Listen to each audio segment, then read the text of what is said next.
ilog guys. Kasi titingnan yung bingala namin na corpo guys.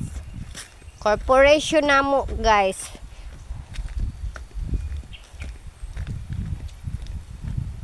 Yan, may puno ng marang pero walang bunga.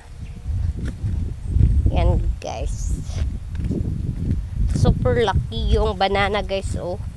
Yung banana guys oh, pababa na guys. Ayan guys. So yun guys, yung saging namin guys. Ayan guys. Ito guys. Ayan guys, yung kalabasa namin guys, walang bunga. Kakainis guys. Maraming udlot guys, pero walang bunga guys. Namulaklak lang siya. Titignan natin yung banana. Ba't may naggumagalaw-galaw? Ba't may gumagalaw-galaw sa mga kadamu-damuhan guys? Yan. Yung bananas. Ito yan guys. Uy. Ay, hilaw. Hilaw pa yata guys. Yan guys. Agoy, Maria.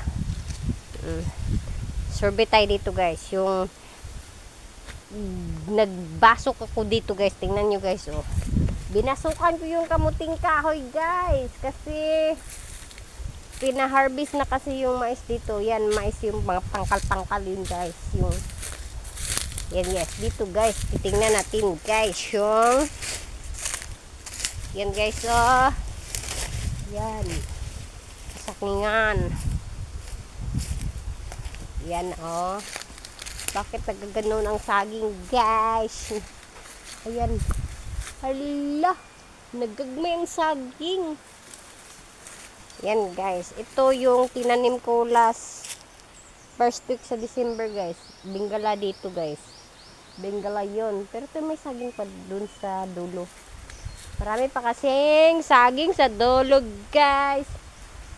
Balik tayo dito guys. Maraming takway, maraming gabi-gabi.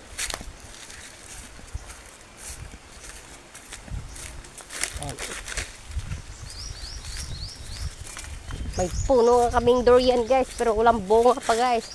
Ano kaya to guys? Alam ko na, tabon-tabon.